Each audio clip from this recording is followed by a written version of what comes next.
I now call to order the public hearing on December 12, 2022. The time is 6:49 p.m. Ben, will you please call the roll? Member Orr? Here. Member Schroyer? Here. Member Warren? Here. Member McLeister? Here. Member Wyrick? Here. Member Matheny? Here. Member Volt is absent, 6 present. Move to excuse Member Wolf. I'll move. All in favor? Aye. Aye. Opposed? Motion carries. Okay, at this time, we will have public comment portion of the public hearing. First is ordinance 68-2022. Ben, would you please read the title for the record? An ordinance repealing and replacing Chapter 1151 signs of the codified ordinances of the city of North Canton. Okay, Jamie. All right, perfect. So basically this is redoing the way that we're calculating wall murals, wall signs. It also touches upon temporary signs. Any further comment or description there from the administration? No, it is encompassing all signs, and I would consider it a step hugely in the right direction, and that the administration will continue to refine it and bring back any changes as needed to the council to tweak it. We're looking at from how to address it and be efficient, effective, but not to the point where it drains resources away from other needed areas. Perfect.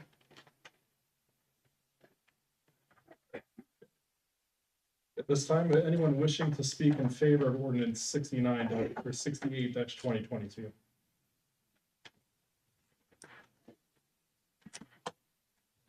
Okay, at this time, anyone wishing to speak in opposition of ordinance 68-2022?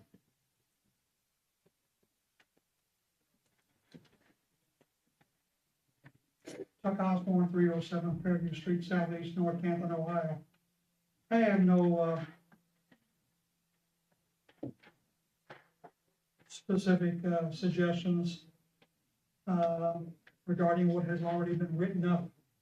I'm really rather stunned that within 15 minutes you're going to be passing the ordinance in which you hope to get public comments on now. That hasn't been the way it's been done in the past. Typically, public hearings have transpired a month before it actually comes up for a vote. So, and actually your notice for the public hearing actually already incorporates it as an ordinance. What does that tell citizenry? We've already got our mind made up. It's already been drafted and ready for a vote as soon as you sit down in this meeting. I haven't gone through the pages of the ordinance because you're going to do what you want to do up here. I did have a suggestion from Mr. DiOrio as far as tracking temporary signs, and I think it's very manageable. Just include in your ordinance that anybody wants a temporary sign to email the city. This is what we intend to put up. This is when we're going to put it up. And whatever you had decreed, 30 days, 45 days, let them pinpoint when they indeed intend to take it down. You could literally just start a file folder on your computer for each vendor who has submitted emails. I don't think you'd be overwhelmed. I'd be surprised if you had more than 30 who utilize temporary signs. And in your travels through the city, you could just access that through your computer as you're traveling around and see if they have given you notice that they're putting one up. Look at the photo that they have submitted, and you could readily identify whether they're complying with the 30 days or 45 days or whatever. But my biggest concern is you've already drafted what you intend to incorporate into the ordinance. And I think it certainly would dissuade the public from coming up because your mind's made up. So don't scratch your head and wonder why the citizenry don't show up for the meetings here. Because they see that the process that we now follow up there, quote Mr. Stroya from his previous term, when he said we want to make government more efficient. His idea of efficiency is to take the public out of their participation in their government. And I think that's wrong. Thank you.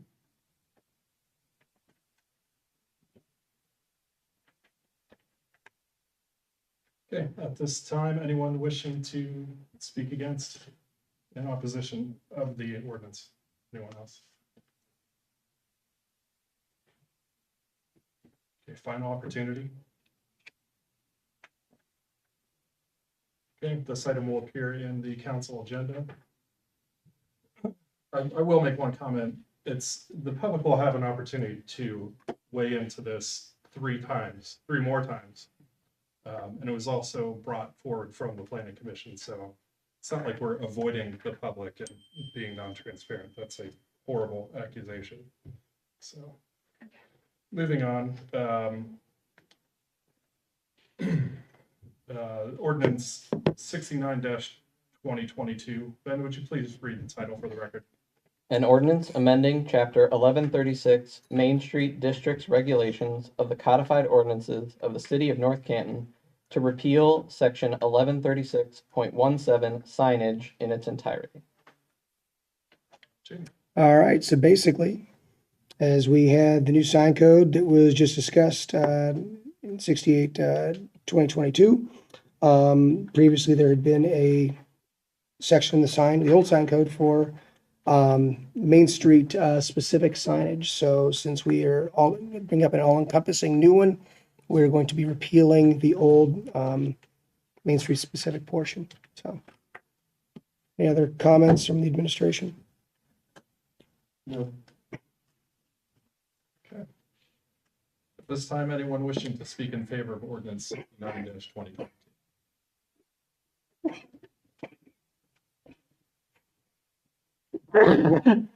Chuck Osborne, 307 Fairview Street, Southeast North Canton, Ohio.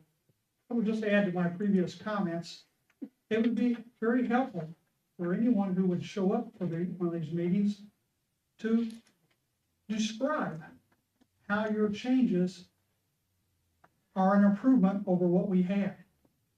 Nobody has laid out the deficiencies of what we had and how we are improving it. You could detail what changes you're making, why they're better than what we had. Otherwise, this just flies by like you're driving 80 miles an hour down the road and you can't see what went by. Thank you.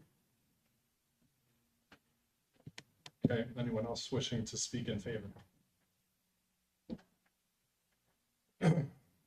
Anyone wishing to speak in opposition of ordinance 69-2022?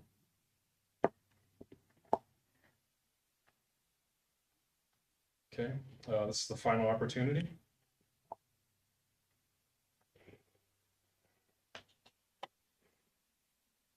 Okay, this item will appear on the council agenda. We'll entertain the motion to adjourn. Second. All in favor? Aye. Opposed? Adjourned.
Now call to order the city council meeting of December 12th, 2022.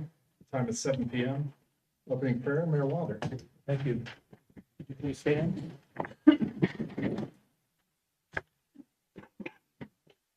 Lord, let us all learn from one another, for you have blessed every human being with a gift for the benefit of the common good. And may we recognize and may God bless the family and friends of Henry W. Shaw, Jr., known as Pete, who is a World War II Army veteran who passed away last week. He was in the third wave of D-Day on June 6, 1944, Utah Beach, Normandy, France. We give thanks for his and all veterans' selfless service. Amen. I pledge allegiance to the flag of the United States of America and to the republic which stands one nation, indivisible, with liberty and justice for all. Thank you. You got the pledge out? Might have killed you. Member Mithler? I did say here. Sorry, guys. Member Wyrick? Here. Member McLeister? Here. Member Warren? Here. Member Stroya? Here. Member Orr? Here. Member Volt is absent, 6 present. I move that we excuse Member Revolt. Second. All in favor? Aye. Opposed? Motion carries.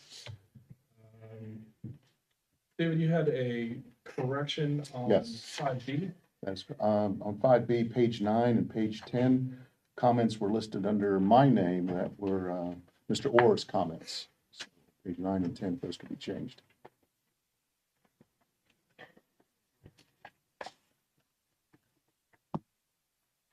Okay, we'll include that in the correction. And can I have a motion and a second to approve as presented minutes from November 14th, City Council, November 21st, Committee of the Whole, November 21st, City Council, 2020 Finance Report, and the amended chapters 137, 155, 705, and 1310 for codification. I'll make that motion with the corrections to November 21st minutes. A second, all in favor? Aye. Opposed? Motion carries. Okay, moving on, we're gonna have a special presentation. Mr. President, I have one more thing to add for your consideration that we actually got in the mail today. Oh, gotcha. In the mail today, I received a liquor permit application notice to legislative authority from Palumbo's Catering at 1320 South Main Street. And they are asking council to decide whether or not we would like to request a public hearing on this liquor permit application. They will have to go to the voter. Do we have a date for consideration for that? Well, they're just asking if we want a public hearing. So if we had some sort of evidence as to why they should not be granted a liquor permit, Okay, this would be our opportunity to present it. I'm not aware of any. Chief Frank is here. He's welcome to pipe up if he's aware of something, but Well, this is the first business they've owned in North Canton. The restaurant's not in North Canton, correct. that's true. so, I think with it being a new business to North Canton, we should probably have a public hearing. Traditionally, we haven't though, is that I was just right? gonna say, Traditionally, we have not had a public hearing, I don't think, I- for this sort of thing. We have one. I don't remember when the Halberd. I don't Neither. think we ever really have public hearings. Traditionally, to my knowledge, council has not requested public hearings because we are a dry city, so they must go before the voters. Let's leave it that way. Is there a specific reason why they requested it in the letter, or is it just? They send it, for every liquor permit, we get the chance to request a hearing. Okay. So Okay. it's for us to have an opportunity to object if we're unhappy with it for some reason. No, Gotcha. I think the voters can decide. Yeah, I agree with agreed. that. Do we get a vote on that, or do we, We do need a vote, yeah. okay, do you want to do the roll call though, or do you want to do regular? We just need a motion to forego a hearing on the proposed application. make a motion before go the application on that then. Second. All in favor? Aye. Opposed? Motion carries. Okay, the North Canton Police Department has requested time to make a short presentation regarding the department's community engagement team. Sergeant Buzzard, floor is yours. Thank you. I'm Sergeant Buzzard, this is Officer Jubara. We appreciate you giving us a little bit of time on your agenda tonight, and I got a busy schedule ahead. Try to make it brief. Just wanted to talk to you a little bit about what we were doing for the last year. Early on in the year, we created the community engagement team. This project came about from a capstone speech I gave at the Police Executive Leadership College back in November of '21.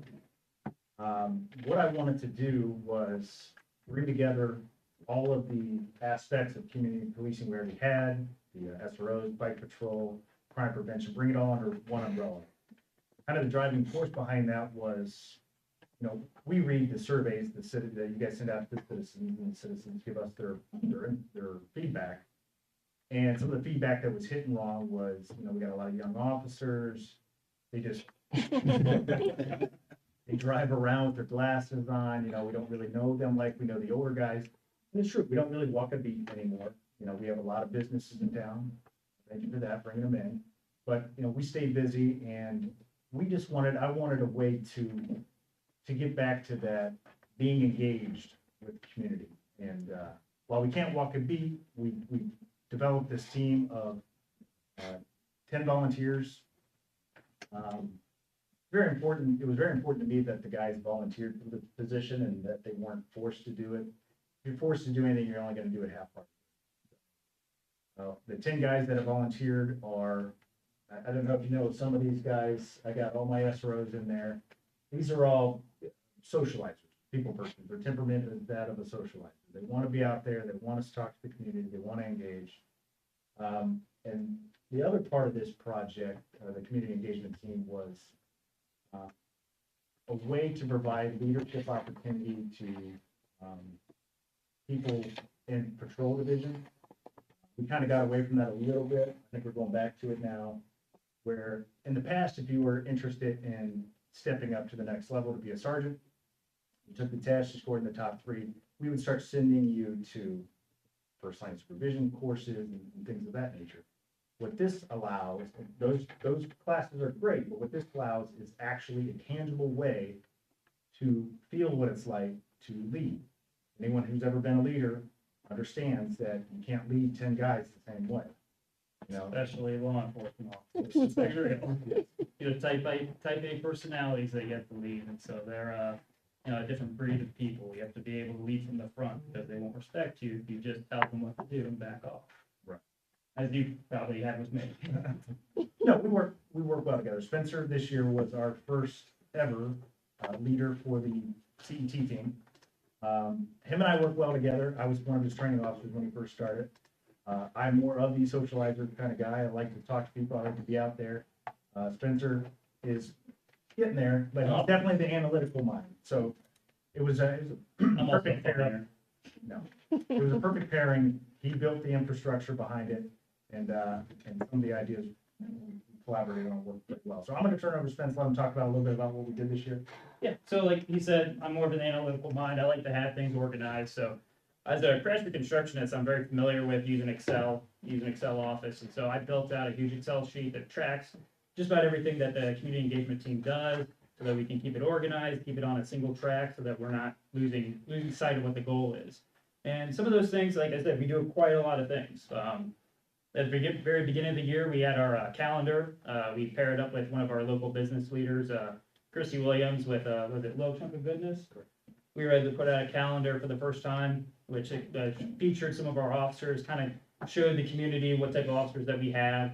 We put out baseball cards this year where we have those guys, those good-looking guys up there. featuring them and a little bit of background about them because, like he said, nowadays most people just see the cruiser or the face behind. They don't get to know the person behind the badge. And so on the back of these cards, you know, pass out. It has a little bit of background of like what we do on the what we do as police officers, what we do outside of here, and just our likes and interests. And so we're trying to break down that barrier of the tinted cruiser windows so that you can see who we are inside of those cars, so that you can get to know the guys that are out there keeping the community safe. And we want to do that. I think we do a really good job of that here. We have great police officers in North Canton, one of the finest departments in Stark County and Ohio, and we want the community to know us, so we get to know them. So we do past that, we have these baseball cards now. We brought back our bike rodeo for the first time, which back in the day when we did this, it was more of a bike safety course. We brought it out, made it into a huge event. We had about 100 families out to enjoy it with music and Kona Ice to provide treats and a little skills challenge for the kids to play with. And it was a complete success. And we really loved that were able to put that on. And the only way we were able to do that is because these guys volunteered to help out with the team on their own time and put together an organization. It's been fantastic. Some of the things that we track on our spreadsheet and whatnot is we have a lot of call for services in North Canton where people have needs, whether it's they had their house broken into or suspicious vehicles driving down the road, maybe casing a house, or they were a victim of a catalytic converter theft. Those are really prevalent nowadays. They call in for the report, and we also put an extra patrol out for them. And people, sometimes like other agencies, that's where it stops. But we want to follow up with those individuals. And so we call out and let them know just what our officers are doing to help prevent this from occurring again. Showing that like, hey, we had over the past 20 days, we had 30 officers out there patrolling that timeline at night, keeping that area safe so that they don't have to worry about that. So we're following up with our citizens through extra patrols. When they put in for their vacation checks, we're following up with them, making sure that when they get back home, that they come home to the house how they left it, which we can all appreciate that. And so quite a few things with the engagement team. Like I said, we have department tours where our little kids can come in and get to hang out with an officer for the day, explore the department, look at the cruisers, and just get to hang out. Because like I said, we're all people. I got kids, a little kid myself, and I know when he grows up, he's gonna know his dad intimately, because I mean, I'm his father, but some of these other kids, they don't know, like I said, the officer behind the badge or the firefighter wearing the uniform, and this is an opportunity for them to come into our house and get to see what we do for a living. It's really cool. And so we also started a Coffee with a Cop this year for the first time. We think we did about 4 or 5 events. Plan to do more of them, plan to expand on that a little bit. So we, as a team, like I said, this is all because of Sergeant Buzzard, who decided that he wanted to start this up. And I think that we've taken it and run with it. We want to just continue growing it. So yeah, I'll jump back in. I don't know, Yeah, sure. you're talking about the door hanger and all. I did not. Yeah, that's a great one. Yeah, see, One of the biggest things for me and was these door hangers. I don't know if you got them there in front of you, but I think at the last check, we welcomed almost 300 new residents into town. The big thing with that for me was, on the backside, it tells you some of the services we provide that you might not realize that we do. Vacation house checks and things of that nature. But it also has some of the ordinances that trip people up. It has our overnight parking ordinance, which a lot of people get bit by. They don't realize that you can't park from 2 a.m. to 6 a.m. The other nice part about this is I figured the first time somebody bumped into a cop, it should be in a friendly manner. Hey, I'm Sergeant Buzzard, welcome to the City of North Canton. Here's some of the services we provide. We're very happy to have you in the city. Non-emergency lines in the front, please call us if you have any questions. And the feedback of the folks that do answer the door has been overwhelmingly positive. I don't know that I've had any negatives that I can think of. Not at all. Not at all read through. So, and all this is documented, so at any point you can read it if you'd like. So I got one last thing. I want to present Spencer tonight with our 2022 CET Leader of the Year. This is our leadership award. Spencer did a great job. Took the bull by the reins there and just ran. He really built it out, and I was very impressed.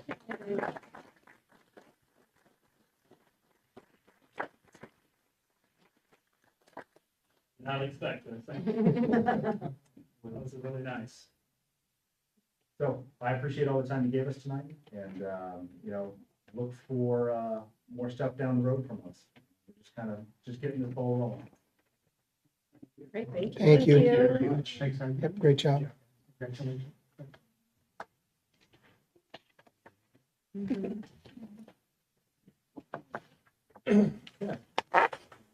At this time, members of the public wishing to address city council may do so. Each speaker will be given 5 minutes. Comments may be on the topic under any topic of the city's authority. And for tonight are not limited to the items on the agenda. The rules for speaking and the speaker's time will appear on both screens. This will serve as the final warning for all in attendance. Any violation of the rules will result in ejection from the premises. Anyone wishing to speak tonight?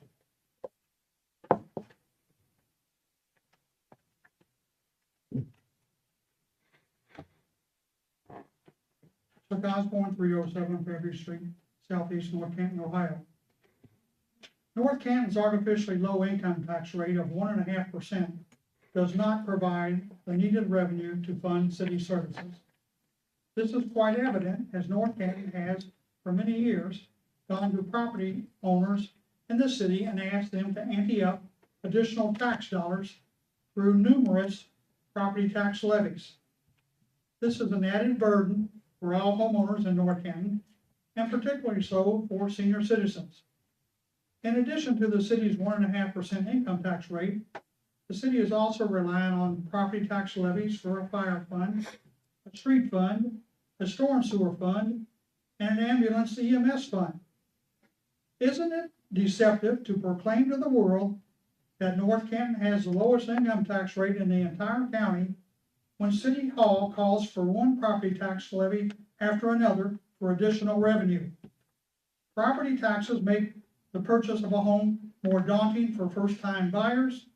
Property taxes are a burden for senior citizens wanting to stay in their homes.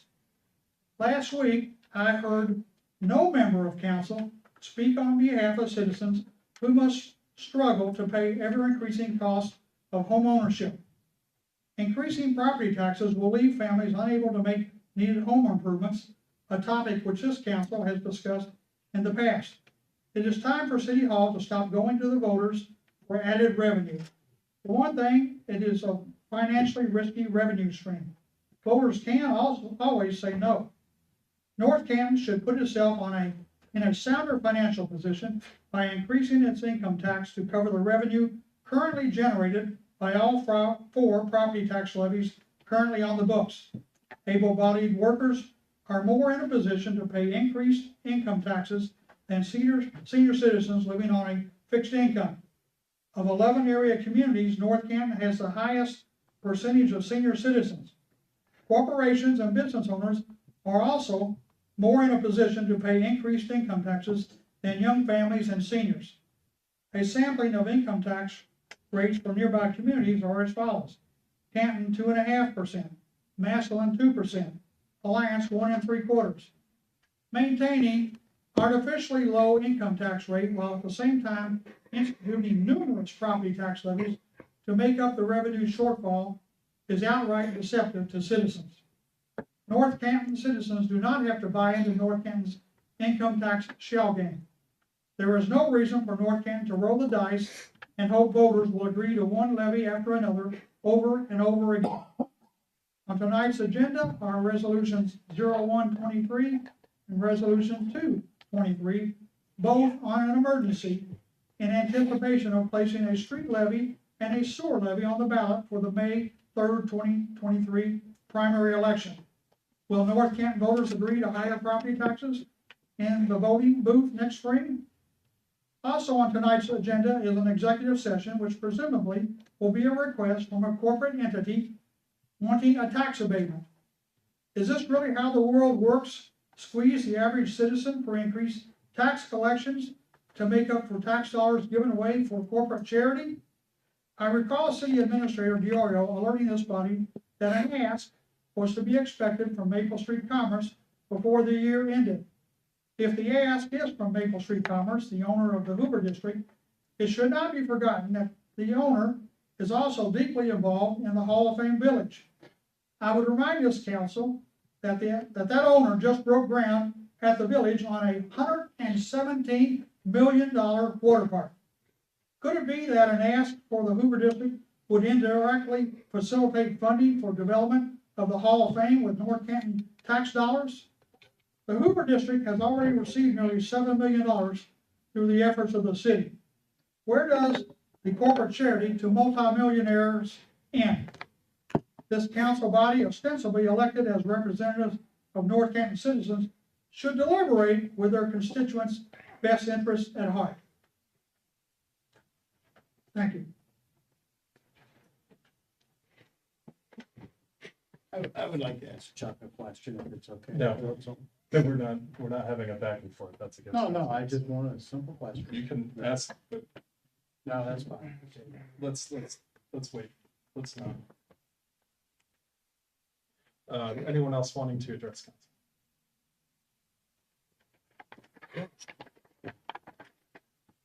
Okay, moving on, can I have a motion and a second to enter into an executive session permitted under ORC 121.22 G8, and declaring such session necessary to protect interests of an applicant for economic development assistance. So moved. Second. All in favor? No, roll call. Oh, roll call.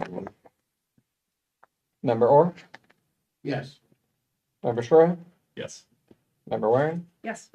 Member McLeister, Yes. Member Wyrick, Yes. Member Matheny, Yes.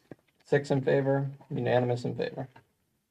Okay, will the mayor, the directors of administration, finance, law, and legislative affairs, and the deputy directors of administration and finance please join council in the executive session? At this time, city council is off the record. We will return after the executive session is over. If you're If anyone getting needs-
Um, Motion to adjourn. yeah, have a motion and a second to adjourn. So moved. Council, Second. all in favor? Aye. Aye. Opposed? Motion carries. Let the record reflect no.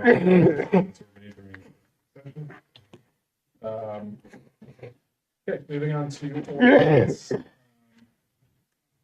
Ben, would you please read ordinance 87-2022? An ordinance authorizing the Director of Finance of the City of North Canton to make final appropriation amendments for current expenses and related one-time advances and/or permanent transfers of monies made to various funds needed during the fiscal year ending December 31st, 2022, and within the available resources in order to balance and close the fiscal year. Okay, this is what we do at the end of the year, and it's just really to make sure the books are closed appropriately. Gina, anything else? We reconcile. No, there's Anything else? no close out the book. Okay, I move to adopt. Second. All in favor? Aye. Opposed? Motion carries. Ben, would you please read ordinance 88-2022?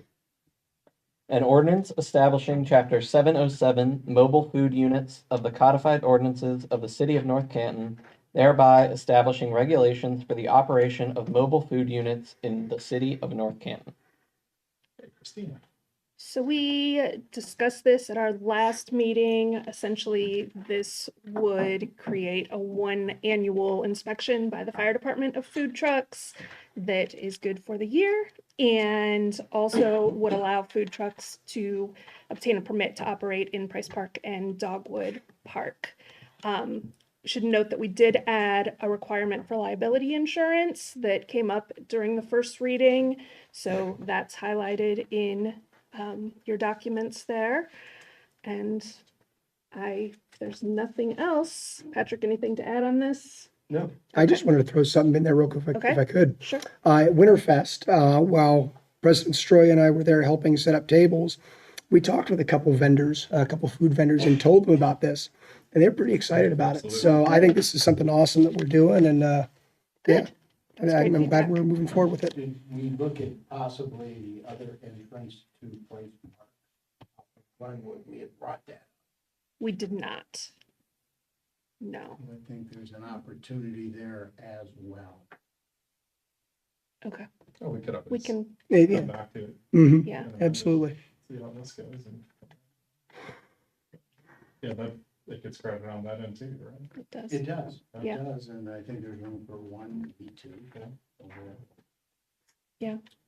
All right, move to adopt the second reading. Motion. Let me make a motion and a second to amend ordinance 88-2022 Yeah. to add thereto division 707.04 C4, requiring general liability insurance as shown in the draft included in council's packet. Second. All in favor? Aye. Aye. Opposed? Motion carries. And can I have a motion and a second to adopt the second reading of ordinance 88-2022 as amended? So moved. Second. All in favor? Aye. Aye. Opposed? Motion carries. Okay, moving on to new business. Ben, would you please read ordinance 67-2022?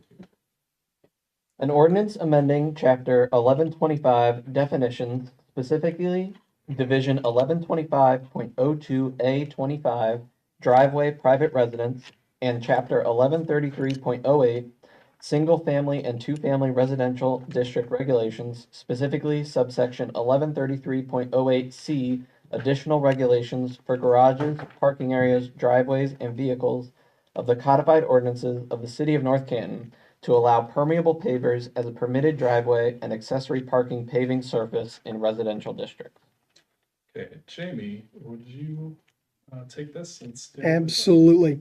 So this is an item that we've discussed at multiple junctures. It's been through committee. It's been through the planning commission. We had our public hearing last week. And this also, I should say, comes from an item brought forth to us from Councilman Matheny. So I wanted to kick it over to see if you had any last comments, thoughts? I think it's a good deal that we're adding the grid permeable pavers to Mhm. concrete and asphalt as an option for a driveway. It's more environmentally friendly, and I think it's good for the city. Sure. I would agree. And unless there's any other comments from the administration down there, I would make a motion that we adopt. Second, All in favor? Aye. Aye. Opposed? Motion carries. Ben, would you please read ordinance 69-2022, You skipped 68. or 68, sorry. An ordinance repealing and replacing chapter 1151 signs of the codified ordinances of the city of North Canton. Yeah, Jamie again. All right, well, we heard about these. Both of these are specifically number 68 here. When we had out, I'm sorry? Oh, you having trouble with my lovely voice this evening? Okay. We had talked about this earlier this evening during the public hearing. And so we've already discussed this evening. Are there any other comments that we need to add to it this evening? Any other thoughts around it?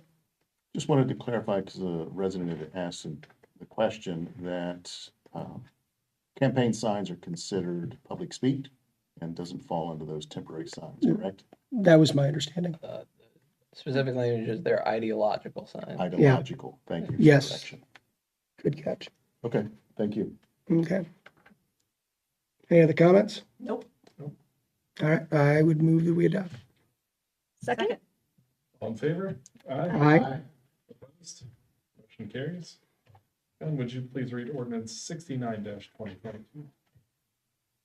An ordinance amending chapter 1136 Main Street Districts Regulations of the codified ordinances of the city of North Canton to repeal section 1136.17 signage in its entirety. Jamie again? All right, back at me. Again, we discussed this during the public hearing earlier this evening. This is the removing the portion for the Main Street District, since we now have an all-encompassing ordinance, a sign ordinance in the previous one. So any other comments on this? All right, I move that we adopt. Second? All in favor? Aye. Aye. Opposed? Motion carried. Ben, would you please read resolution 1-2023? A resolution submitting a request to the Stark County Auditor pursuant to Ohio Revised Code Section 5705.03B to certify to the City of North Canton, Stark County, Ohio, as taxing authority for the City of North Canton, the total current tax valuation of said city as a subdivision, and the dollar amount of revenue that would be generated for a replacement tax of 1 mil and an increased tax of 1 mil, totaling 2 mils, for the purpose of providing for the general construction, reconstruction, resurfacing, and repair of streets, roads, and bridges in said city for a period of 5 years, being tax years 2023, 2024, 2025, 2026, and 2027, commencing 2023, first due in calendar year 2024, and declaring the same to be an emergency. Thank you for reading all that. I told her to ask He you goes, to ask you to read read it it again. again. Merry Christmas. So this is the first step in placing a 2 mil levy on the ballot for 5 years. We talked a lot about the need for our streets and the different things we could do with 2 mil, and the fact that we just don't have what we're collecting. What we're collecting is not meeting the needs of what our street needs. So this is the first step in doing that. So I move to adopt under emergency. Oh, really? Yes. Ben, did you have anything? Thank you. I'd like to go over this before you move to adopt. Okay. It's on your screen right now. To give a little bit more color, and in spite of the comments from earlier, let's keep in mind that it isn't just people that have an earned income that drive on our road. Everybody drives on the road. Property tax is the most equitable way for everyone to share in that. We acknowledge that taxes affect people differently depending on the type of tax, whether it's an income tax, property tax, or some other type of fee or levy of some kind. So I wanted you to get an understanding here of what a little bit more we were talking about from the last time. And this graph kind of puts it in better perspective for you. So in 2018, we paved effectively 5 lane miles of property, of 5 street. linear miles. Pardon me? That's linear miles. Linear miles, 5 linear miles. 5 linear miles of road. The total cost of that in 2018 dollars was $567,710. At a cost of approximately $113,542. That's taking the total cost dividing by 5 to come up with that number. As we moved from 2018 to the present, you can see by the graph that the amount of linear miles that we're paving is going down. It should be noted that as the size of the project goes down, the higher the cost is of a smaller project. There's a lot of cost in just moving a project forward, regardless of how many miles you do. There's a built-in cost for that. So in 2019, you see the number there. You can see how the total cost of what we spent is dropping until in 2022, we are paving 1.7 linear miles of road. Total cost $355,000, but that's at a cost of $208,947 per linear mile. These are publicly bid. We opened a dozen bids, and these are the low ones that we end up going with. There's ones that are much higher than that, right? So we open 2023's next week, a week from this coming Friday. I'm sorry, on this coming Friday, the 16th. We open bids, and we'll see where we're at. But we're only looking to do 1.5 linear miles. Well, how many linear miles are there of street in the city? If we're looking at like just the neighborhood streets, we exclude Apple Grove, Everhard, Maine, that kind of stuff. You're looking at, approximately, we've approximated at about 70 miles. 79.5. 79? That's the yellow number up there. There you go. It's right on your screen. This is the interactive portion of our program, where the moderator says something and it affects people in the audience. So, yeah, only 15 miles are grant eligible for federal grant dollars. So the other 79.5 miles, that's what it is. Well, at the current paving rate, every 1 mile will be paved once every 53 years. The road is not going to last 53 years. Let's deal with this reality, right? Now, what I like personally, and it's everybody has their own preference, and I get to speak about it because I'm not an elected official. But I think from my standpoint, what makes it fairer is that by using a levy, you're obligating that money to be spent for that specific thing. If these levies were to be passed, those dollars would have to go to pave the roads. Those dollars would have to go to do the storm levy, that way.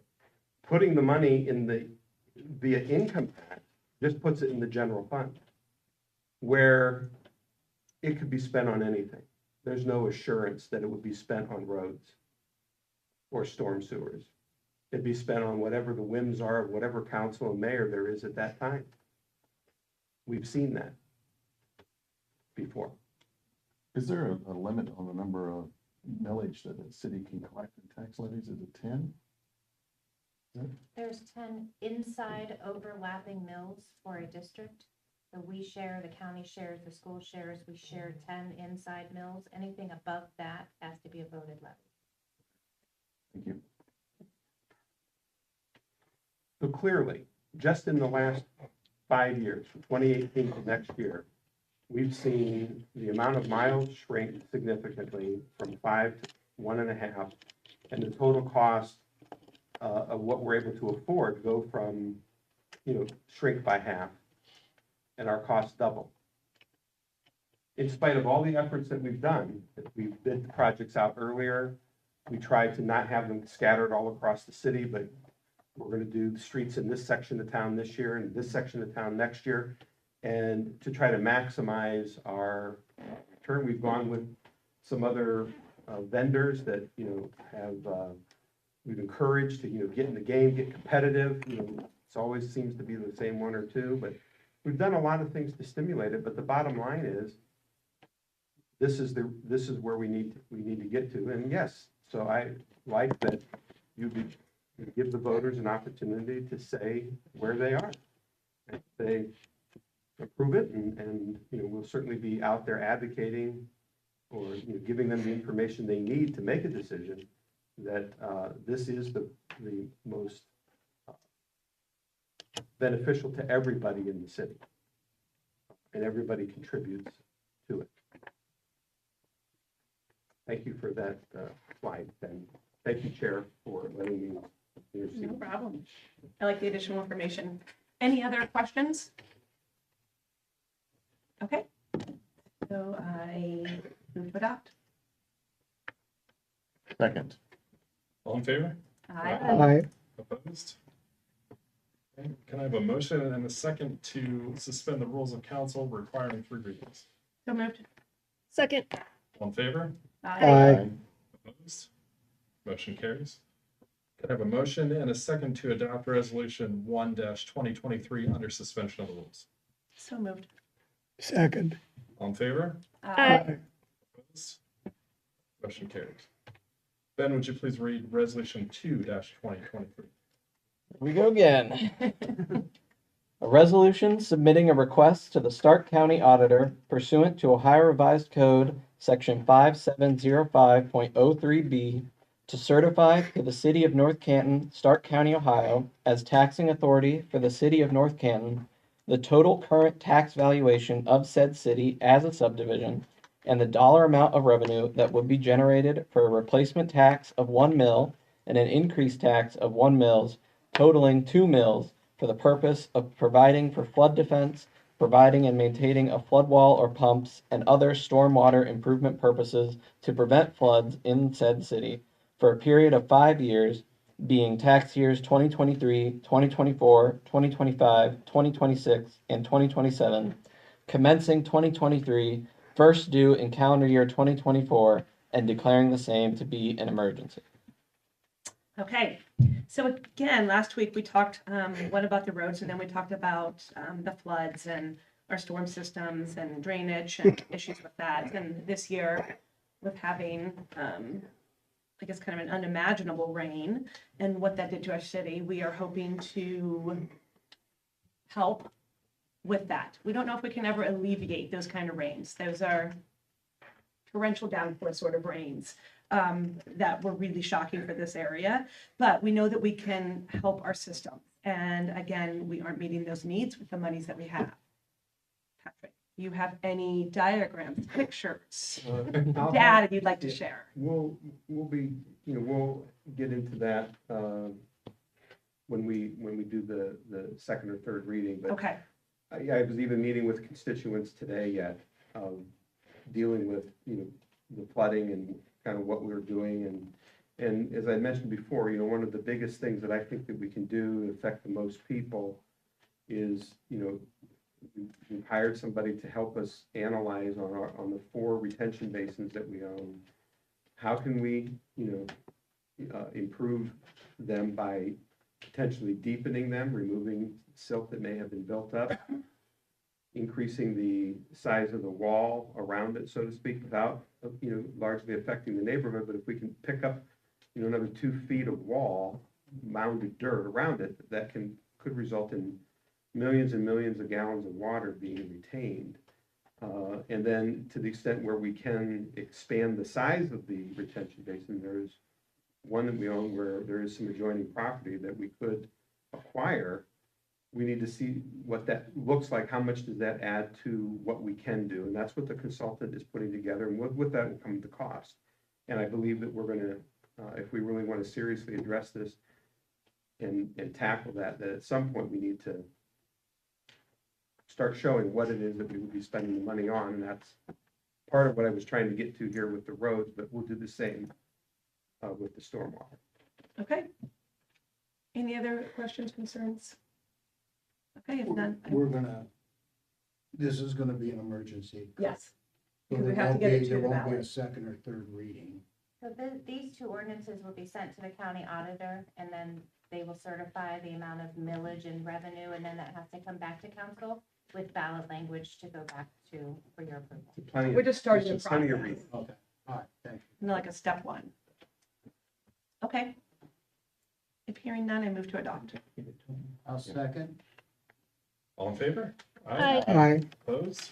Motion carries. Motion and second to suspend the rules of council requiring three readings. So moved. Second.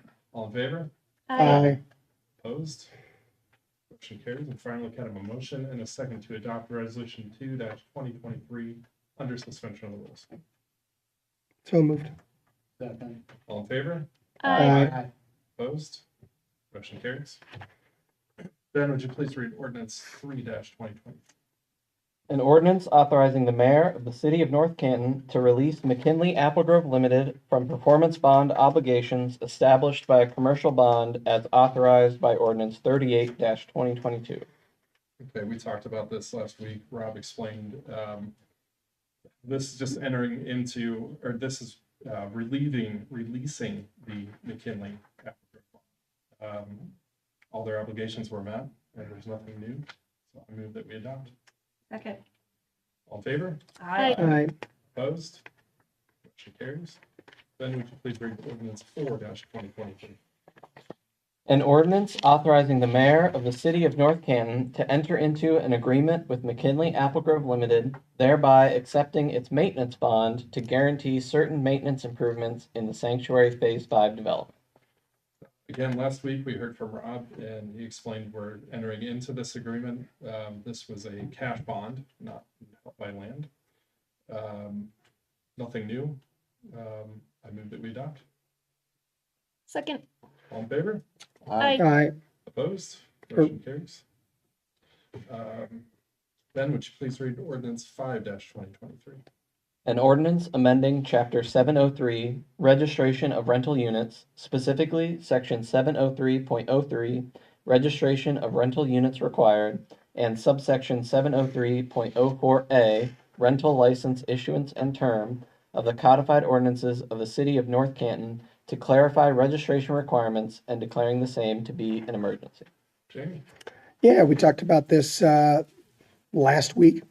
This is just a little bit of a technical correction. We're replacing building with premises. Other So, way. or, yes, you're right. Okay, the other way, replacing premises with building. So there you go. So other than that, no, nothing materialistically different. So I would move that we adopt unless anybody has any questions or comments. Second. All in favor?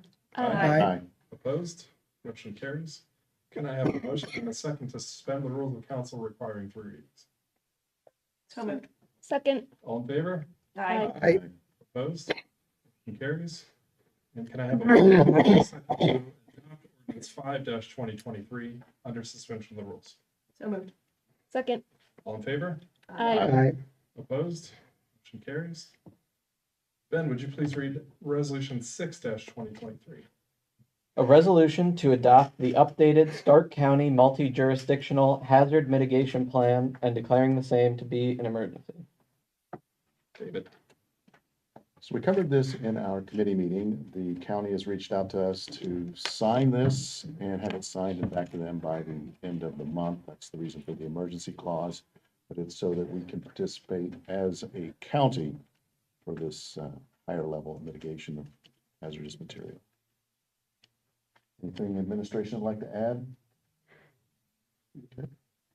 I want to make a motion that we pass resolution number 6/2023. Second.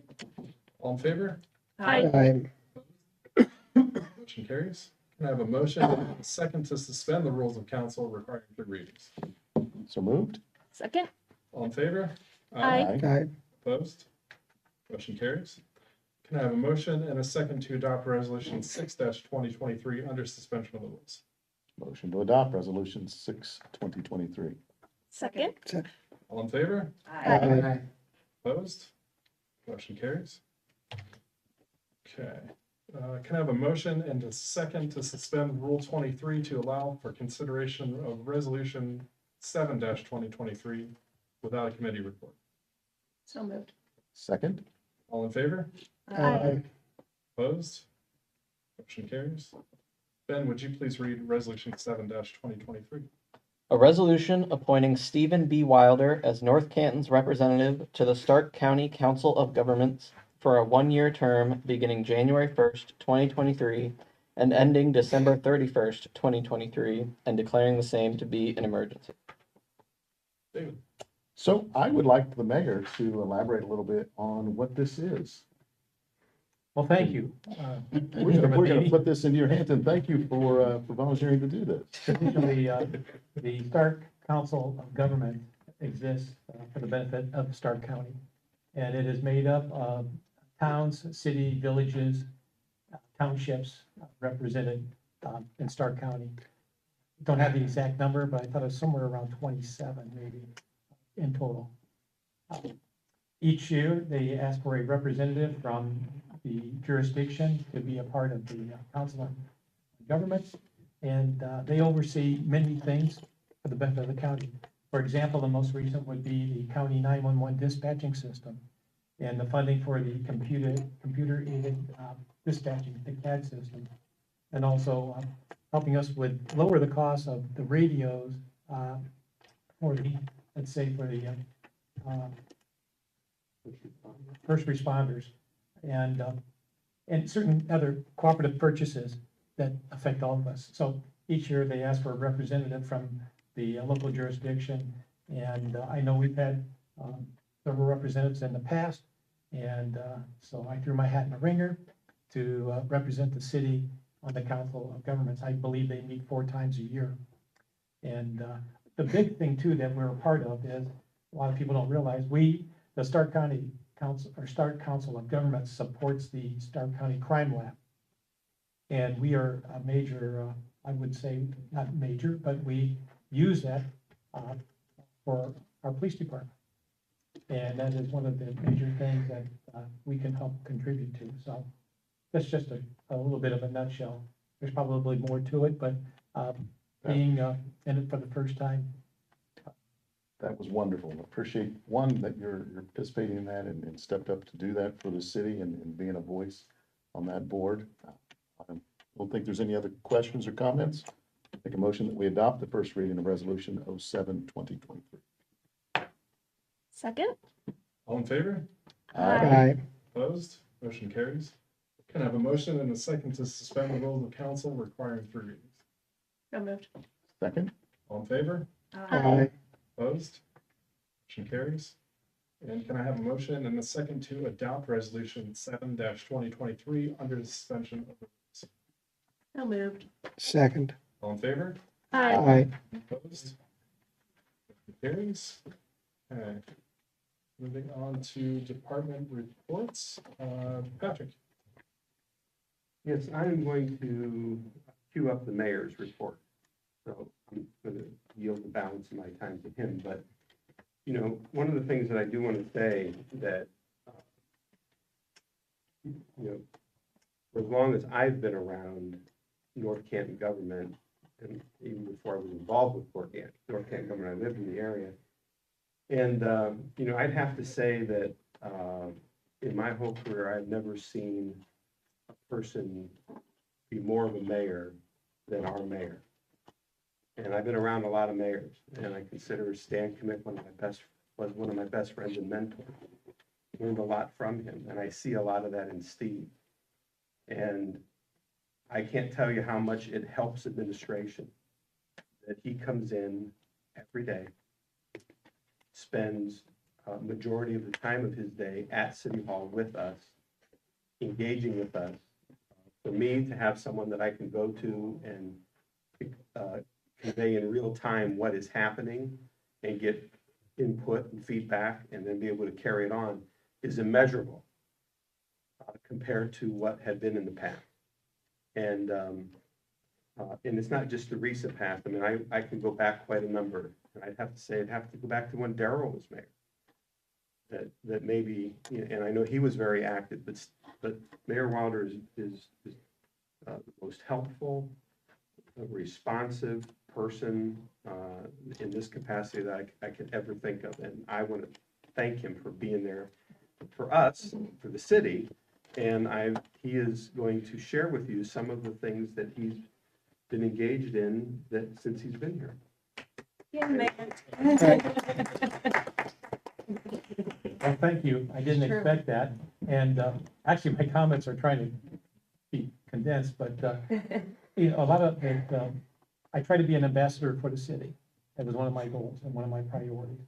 And to help energize our community to, make North Canton a better place to live, work, play, and retire.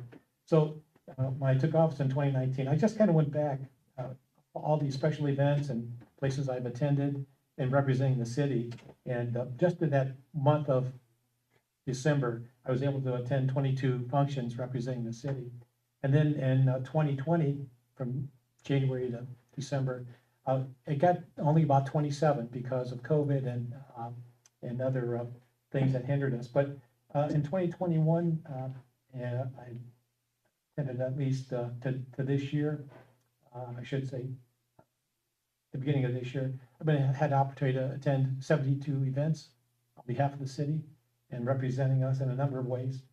For what it's worth, I've written 108 letters of correspondence this year.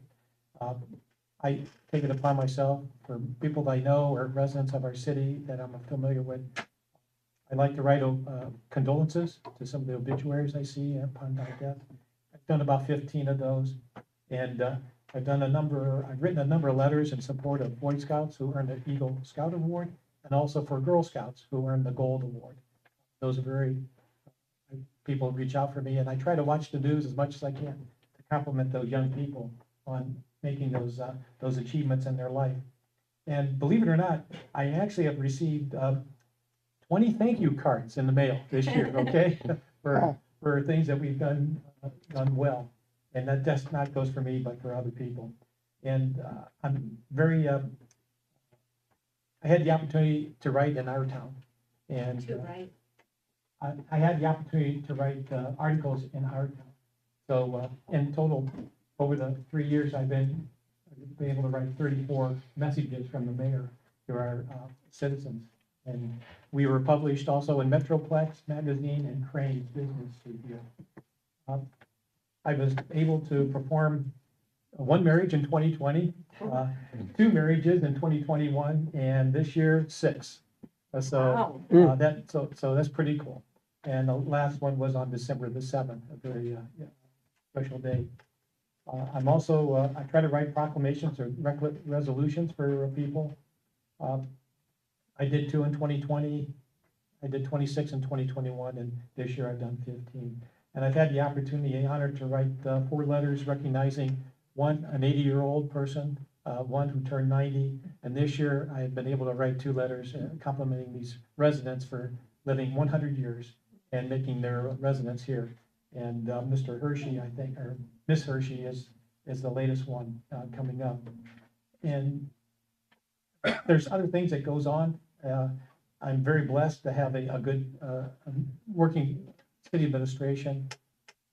The administrative assistants are most helpful and energizing for me.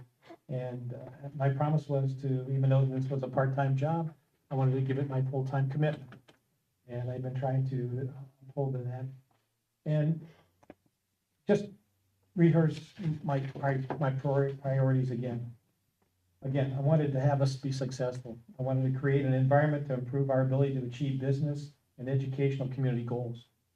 Business and education were important. I want to increase our openness and appeal by improving public and private and people. That's key. It was make our government work better for our community and embrace the attractiveness of our community for our seniors. As pointed out, we are a little bit of an aging community. And strengthen and increase our financial stability. We're blessed to have Ms. Alaback as our finance director and her assistant, Jim Berdovich, to help with that. And of course, we're working on so many things for the infrastructure of our city and economic development, bringing new jobs in and increasing the economic impact. So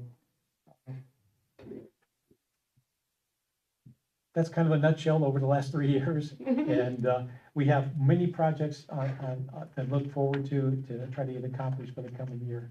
But most of all, my experience of being a part of council has been very rewarding, and it's been a learning experience for myself.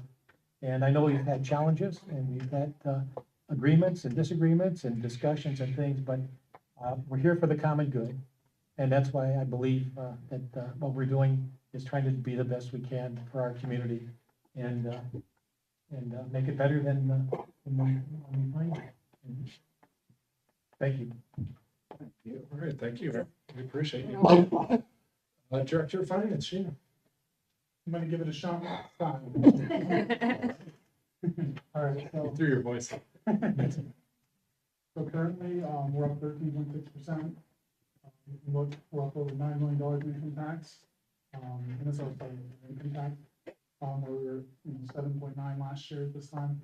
I also wanted to note that as of today, we're up 19% in income tax. Just looked at Rita today, so that's what we're up today. Also, in terms of refunds for income tax, we're 3%, which is pretty standard. And then the bank rec, we are currently 81% invested in investments of our total portfolio, 24.7 million out of the 30 million. So it's the finance report. Thank you, Jim. Did you say we're up 19%? That is unreal. Mhm. Jeez. That's Yeah. incredible. Ben? I just want to, since it is the end of the year, sort of echo Patrick, although I do not have as much experience as him in North Canton government.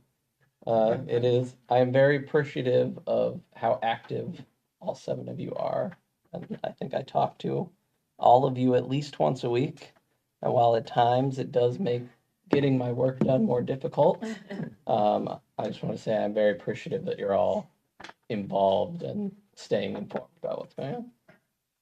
Well, we appreciate you. Absolutely. Okay, council reports, Jamie. All right, I'll be very, very brief given my voice. I was going to touch on 2 things. Actually, both were brought up by the mayor. So, one, I love the fact when I come into City Hall, and I try to visit City Hall at least once a week, seeing you in there working. It's fantastic. It's awesome. Love the lights in the window too, by the way, the Christmas lights. So Gotta be in the spirit of things. absolutely. The other one was World War II veteran Pete Shaw. I tell you what, I couldn't stop watching YouTube videos and reading articles about this man. And, you did him a good service by, including him in the prayer this morning. But I encourage everybody to go put this man's name in YouTube, go Google him. What a cool guy. What a cool guy. So that's it. May he rest in peace. And I have no further report this evening. President Stroya, Yes. can I follow up on this comment? Yeah. Thank you. I forgot to mention, being reached out by some friends and family, they asked me to contact the governor for a formal flag lowering recognition for Harry W. Pete Shaw Jr. And I got that confirmation from Governor Mike DeWine, and I will send out a flag lowering declaration for the day of his funeral, which is going to be scheduled for Thursday, December the 15th. So I do have that approved by the governor's office and his legislative division. So I will get that posted to the media this week. Thank you. Thank you, President. David. Okay, as Chairman of Personnel and Safety, I get to comment a lot on some of the wonderful employees that we have. And the mayor was kind enough to let me take a little bit of the thunder that he had written a letter to Officer Mance. On behalf of the city administration, we want to congratulate you on receiving the 2021 Susan Graves Part-Time Task Force Officer of the Year Award nominee distinction from the United States Marshal Service, Northern Ohio Violent Fugitive Task Force. Here's some additional things here. Officer Randy Mance, North Canton Police Department, Canton Division, has been assigned to the Northern Ohio Violent Fugitive Task Force since 2014. He's never missed a scheduled day in that time. He's always quick to volunteer for callouts and takedowns. He's a vital member of the task force, known for his dedication, hard work, and professionalism. He has served as a liaison for the department and has been involved in numerous fugitive investigations. During his time on the task force, Randy's made physical arrests of 1,889 state felony cases and was present for many significant arrests by the Canton Division. Randy will retire in early January 2023. His vast experience, knowledge, professionalism will be greatly missed. Congratulations, Officer Mance. Pass that along for us. It's a wonderful thing when you get to talk about employees, and with that length of service and dedication to their work, that's what makes North Canton very special. On the other side of that, Miss Jenny Greer, today is her first day as a full-time admin assistant. That's my report, President Sway. Thank you. Stephanie. No report tonight. Actually, I just want to say thank you to Director of Finance, Gina. It makes being the finance chair very easy with you being there and able to answer some of my questions. Jim, I'm loving seeing you here, and you did a great job reporting tonight. But it is that communication and that transparency that you have just, gosh, brought so forward. So I think with everything that Patrick was saying and that the mayor can do and see, it's because we have all the data and the facts there. And it just makes decisions so much easier when you have all the information there. So thank you for getting all that there. And Mayor, I love seeing that you're out in the community and hearing about you and all the different things. And I appreciate your attention to veteran affairs and different things like that. So Patrick, I liked you queuing him up and saying that you're both quite a team, and it makes a difference to what the city's doing. And Ben, I include you in that as well. You all get back to us in a moment's notice, and I think what's nice is, I mean, Patrick, when you called on Thursday night, you know, it was like, hey, do you have a second? And I think there's not any of us that would be like, no, I don't have time right now. You know, I mean, everybody's willing, and so are you. You know, when we call you back, or if you have something, you always call us back. So that means a lot. So thank you for all everybody's doing. Thank you. John? I'll be a quick report. Patrick, thank you for all the help this last week. Mayor Wilder, you couldn't have hit it any better with Mr. Shaw, personal friend of mine. He would come to breakfast, and I wish I had half the energy that man had. When he was 97, 98, this guy is great. Happy holidays to everyone, since this will be our last meeting. So, thank you. All right. Thank you, John. Do we want to call Daryl? Christina? I just want to say the city looks beautiful driving downtown. It does. It's gorgeous. I know there's a lot of work that goes into making that happen. And thanks to everyone who helped with Winterfest. You know, some of you were carrying tables and doing the work that, you know, doesn't get any recognition. And not to mention our guys with the city and girls who organized things and got all of the hard work done. I saw people, you know, out painting the light poles a couple weeks before. So I just appreciate it. I think it matters that we have an attractive downtown. I think it's a big deal, and we appreciate it. That's all. All right. Thank you. No, I echo the sentiments that everybody else has said. I think, you know, you think of North Canton, you think of how safe it is, and I think it's that program that Sergeant Buzzard talked about this morning is above and beyond, and that's typical of the police, so. That's amazing. I know my son's gonna love these I cards. know. I know. Yeah. Those are great. I think I can't, 19% in a year where we have been hit by some economic issues, inflation, and we're up 19%. That is incredible. So, I mean, that speaks to the diversification of our business in the city and our tax income. So, wow, won't say I'm speaking. That's impressive.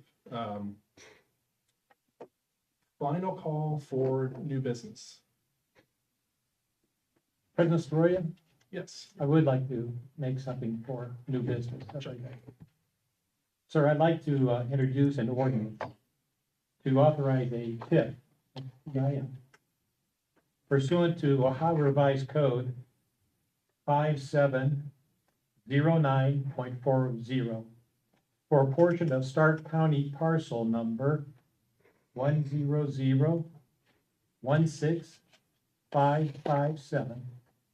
that is designated as Unit 2 in that certain plat of declaration of Maple Street Commerce condominium recorded December 5, 2022 as instrument number 2022-120-500-49814 of the Stark County official records.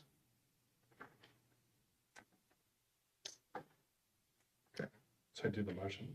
You need I'll a give you a second, and I would happily give that second. So, All in favor? I, Opposed? Motion carries. Do we want to do discussion or should I make a motion? You need to do the Rule 23 motion. Okay. Can I have a motion and a second to suspend Council Rule 23 to allow for consideration of what will be Ordinance 8-2023 without a committee report? So moved. Second? All in favor? Aye. Aye. Opposed? Motion carries. Glenn, would you please read Ordinance 8-2020? An ordinance declaring the improvement of certain real property located in the city of North Canton, Stark County, Ohio, to be a public purpose, declaring such property to be exempt from real property taxation, designating specific public infrastructure improvements that, once made, will directly benefit the parcels for which improvement is declared to be a public purpose, requiring annual service payments in lieu of taxes, establishing a municipal public improvement tax increment equivalent fund, and providing related authorizations pursuant to Ohio Revised Code Sections 5709.40B, 5709.42, 5709.43, 5709.832, and 5709.85, and declaring the same to be an emergency. Okay, Jamie, this would be you since Daryl's not here. Yep. So you're like the MVP tonight. I don't know about that, but I think it's definitely an exciting step to talk about tonight, to finally be able to talk about. And I think we should kick things over to Patrick and let him give us the rundown on it. Okay, I've been sitting a long time, and so I kind of feel the need to stand up, so. We can walk around the room and, sure. Podium.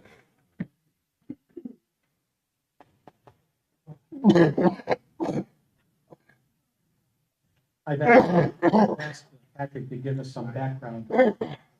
Yeah. Thank you, Mr. Mayor and council. So what I'd like to give you is some background on what you have before you. So we should first say that with the election of current mayor and this council, we have taken on a role of engaging with the North Canton City School system and partnering with them on a number of different initiatives, of which this is one. So this is a full partnership, and the city and the school meet on a regular basis to talk about issues that affect them.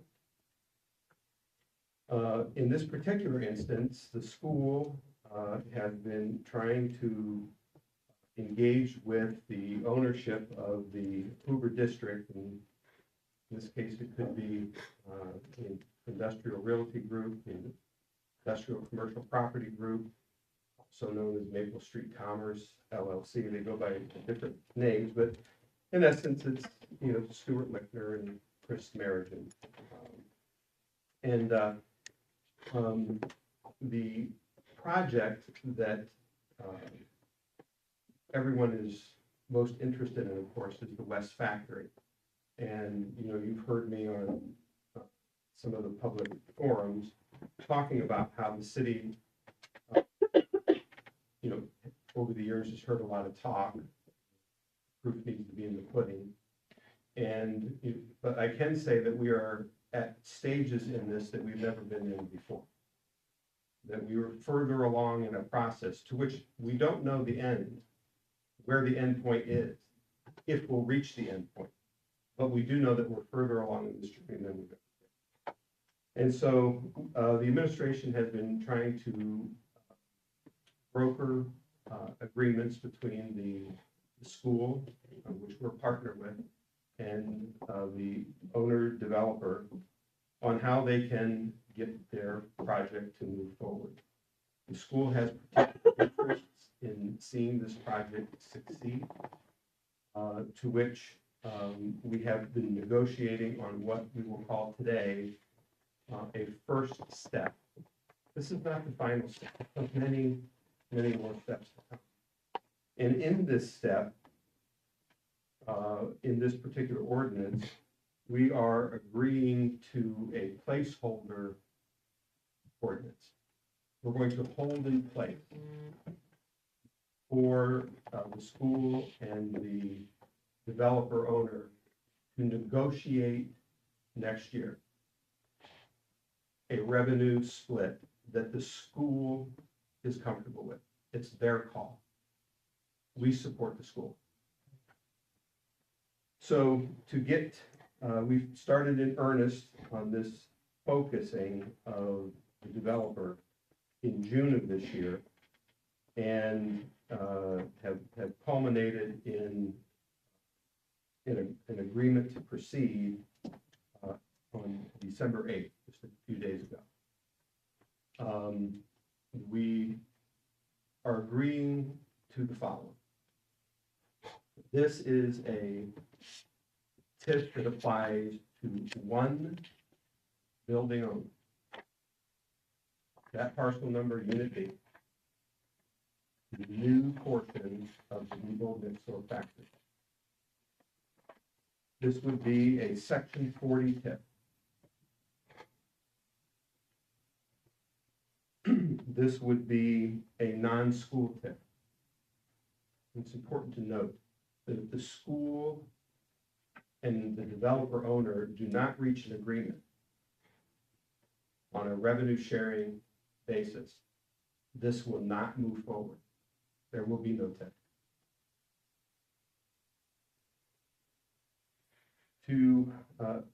There is no provision in this ordinance that commits the city to any course of action.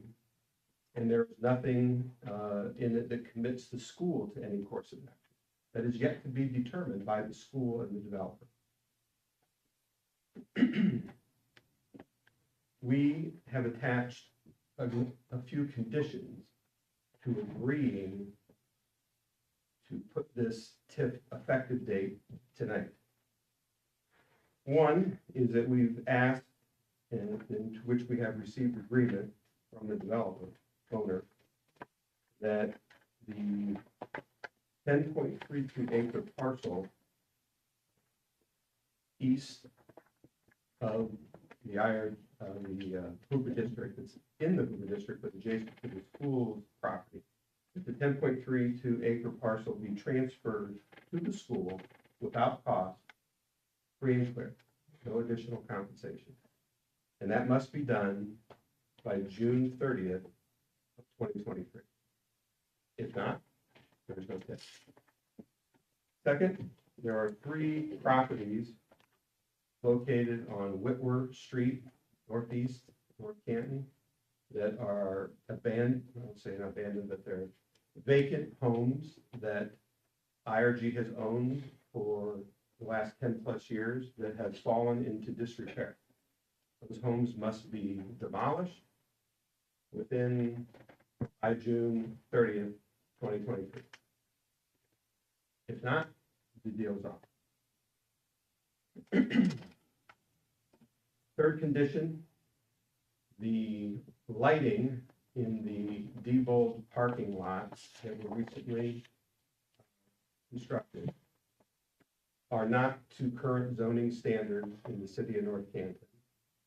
And in spite of our efforts to secure their compliance, we have fallen short. So we have added that as a condition to this agreement, that within 120 days, the lighting in the parking lot must be brought into compliance with the zoning or the TIF goes away. Further, we have stipulated that the deal to get be reached by the school and by the developer owner must be completed no later than December 31st, 2023, or the deal goes away. The TIF goes away. So those are the conditions. We have met with the school all along during this process and the negotiations with their team.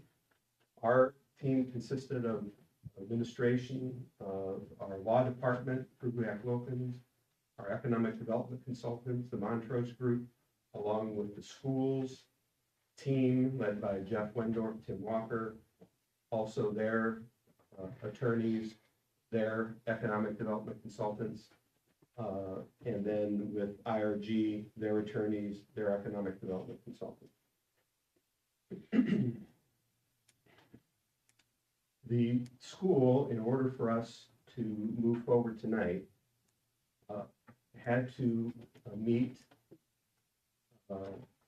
and provide us a notice under Ohio Revised Code that allows them to waive the 14-day requirement that exists for us to discuss a TIF as we're doing tonight.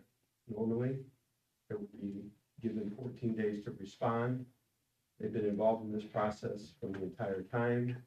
We've asked that they would meet and waive that requirement. The school called for an emergency board meeting at 7:30 this morning, and they passed a resolution, which they forwarded to the Clerk of Council, that was forwarded to you later via email, that they in fact have passed that unanimously. So we are able tonight, we've met all the particulars required under the code to move forward. In order to move forward, should council agree, would require a passage of this under suspension of the rules as an emergency, in order that the valuation of the property may be maintained for calendar year 2022. We expect that the Diebold building, which is nearing completion, that will be fully occupied come February here, on tax duplicate, and that taxable valuation will be preserved to the maximum amount allowed by putting this TIF placeholder in effect tonight. Still, in 2023, the parties must meet, they must negotiate, and if they come to an agreement that all can live with, then there will be paperwork coming back to this ordinance. Will be substituting the language of what the revenue sharing agreement is. There is no revenue sharing in the present placeholder action that you're taking tonight. I know I'm repeating this about 100 times. It's for Robert's benefit. So he has a lot to write, and I'm trying to help out as much as possible. So with that, I will entertain any questions that you may have at this time, or any comments that you would like to make. So we've mentioned TIP many times, and I don't think anybody's actually said that it's a tax increment financing, what it actually stands for. So, under this agreement that the school has approved to waive the 14 days, transfer of property is on the 30th of June. If they can't reach an agreement by the end of 2023, December 31st, property still remains the school's property, or the It's a transfer. valuable piece of property. It's a very good point. I think that's a good thing. And I think the administration and their work with the schools and your work in coordinating this effort puts the school and the city on the same page. That's important. And we recognize that this piece of property that is sought is for fulfilling their athletic dream complex that they've been so ardently raising funds. And I think, to Mr. Matheny's point, there's virtually no risk to the schools for this. There's no risk for us. It's all on the upside. And I think, with the transfer of that property, it kind of puts the onus on the developer to make sure that those negotiations get taken care of. And, I don't see a downside to this. I think it's a fantastic, piece of legislation that's put together, so. And so today is just our first step. It's just a placeholder, and then we will wait and see what happens. We're just allowing something to happen next.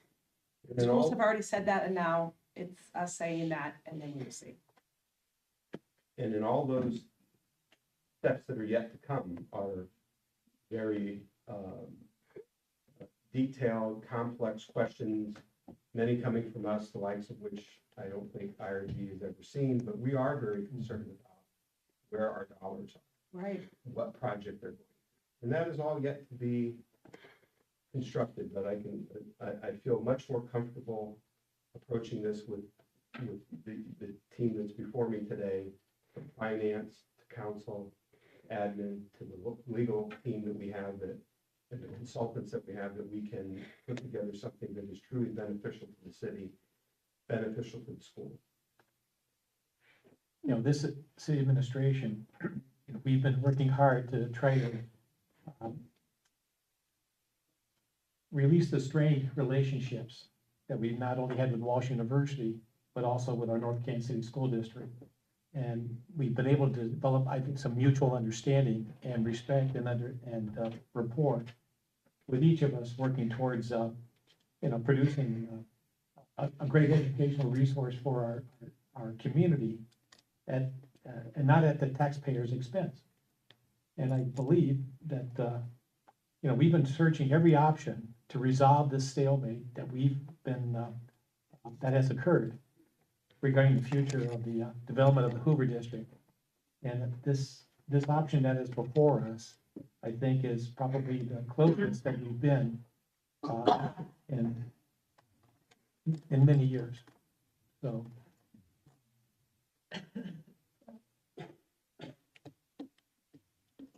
Exciting news. Yeah. Thank you, Patrick. Yeah, thank you. Hard work. Thank you, Mayor.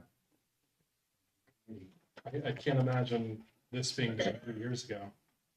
I mean, it just wouldn't have happened. I mean, to put the school in control, it wouldn't have happened. And that's what I like about this. The school's in control. There's stipulations, there's land benefit for the school. And they signed off on it completely this morning, unanimously. So it's very impressive to me. Can you take just a moment and explain the TIF process and how the funds still are controlled by the city? Yes, certainly. That's a great question, Dave. So under a TIF, the property taxes, I think going back a step further, once the project is hitting the official tax roll, Alan Harold will assess the value of the property and determine then what millages apply and how the property tax number that the developer has to pay comes into existence. And then the developer, under the TIF, would pay the requisite full taxes to the county. The county then would remit those funds to the city.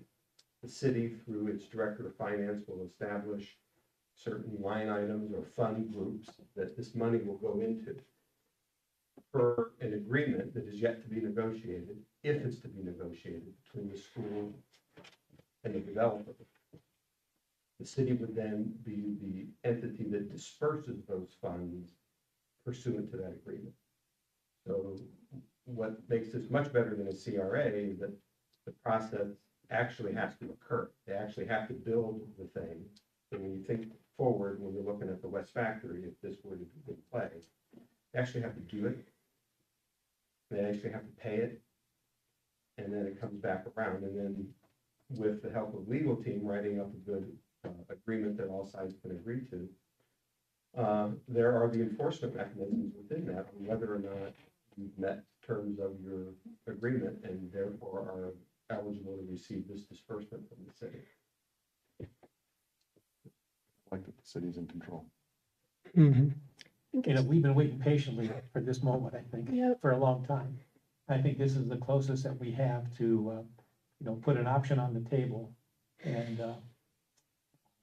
for the good of our community and hopefully even for the development of the Hoover district. But I wouldn't have introduced this if I didn't feel and have full confidence that something positive is going to come out of this for us in the schools and our community. I think it's really strong work by administration and by you, Mayor, just getting us to this point that could potentially give us a path forward. You know, we've all heard the pleas from our community, and the fact that it could benefit the school in the way that it could is huge. So appreciate this work on doing this. It's exciting.